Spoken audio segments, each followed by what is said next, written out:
तर यानंतरचा प्रश्न आहे प्रकार 4 मधला सूत्र क्रमांक 3 वरचा. तर या प्रश्नात काय होते, पहिल्या नळाने टाकी 12 तासात भरते. तर काय लिहायचं, 12 पैकी 1 भाग एका तासात भरते. क्लिअर झालं का? दुसऱ्या नळाने 24 तासात भरते म्हणजे 24 पैकी 1 भाग एका तासात भरते. आणि तिसऱ्या नळाने 10 तासात तरी काय म्हणते, मायनस करायचं सांगलो मी मगाशी. तर इथं 10 पैकी 1 भाग एका भागात खाली होते. या सगळ्यांची बेरीज करायची आहे. यांची बेरीज याची वजाबाकी होईल. ठीक आहे. याच्या अगोदरच्या प्रश्नामध्ये टाइप मध्ये आपण काय घेतलं होतं आठवते का? काय घेतलं आठवते? याच्या छेद समान करायचा होता. ह्याच प्रश्नात छेद समान करता येऊ शकते का याचा विचार करायचा. आता सरळ सरळ जर पाहिला तर 24 12 चे 24 होऊ शकतात, बरोबर आहे. पण 10 चे 24 होतात का? नाही, बरोबर आहे. तर 10 चे 240 होऊ शकतात ना इझिली.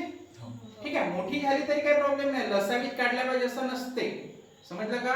आपल्याला फक्त वजाबाकी करायची आहे. क्लिअर होत आहे? समजलं का?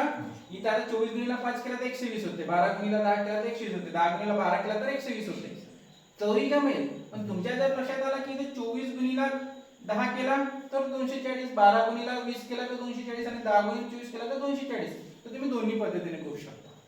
याच्यात लसावी काढा असा शब्दप्रयोग जरी असला, बऱ्याच पुस्तकात ते असते की यांचं लसावी काढा असं असते ना, पण लसावी न काढता आपण कोणती संख्या घेतली जे तिघाला सारखी करू शकेल तरी पण आपण त्या प्रश्नापर्यंत, त्या उत्तरापर्यंत पोहोचू शकतो. ठीक आहे.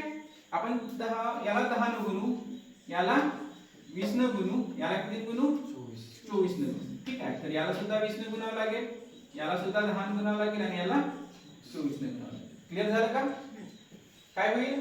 हा झाला 20 अपॉन 240, इथं 10 अपॉन 240 मायनस इथं 24 अपॉन 240, बरोबर. या दोघांची तिघांची एकत्र बेरीज वजाबाकी करूया. 20 प्लस 10 किती होतील? 30. 30 मायनस 24 हे किती झाले? 6 अपॉन 240. 240. हे गोष्ट लक्षात आली का? समजले पर्यंत? काय होत आहे आता मग? याचा अर्थ काय? 240 भागापैकी 6 भाग किती वेळात भरते? 240 पैकी 6 भाग किती वेळात भरतोय? एका तासात. तर एकूण भाग काढण्यासाठी काय करायचं आहे? 240 अपॉन 6. 6 1 6 6 24. एकूण वेळ किती लागला? 40 तास. किंवा 40 तास लागत आहे जेव्हा पहिल्यानं 12 तासात भरते, दुसऱ्यानं 24 तासात भरते आणि तिसऱ्यानं 10 तासात खाली होते, त्यावेळेस तिघाची कार्यक्षमता ह्या पद्धतीने 40 तास येईल. क्लिअर? समजलं? ठीक.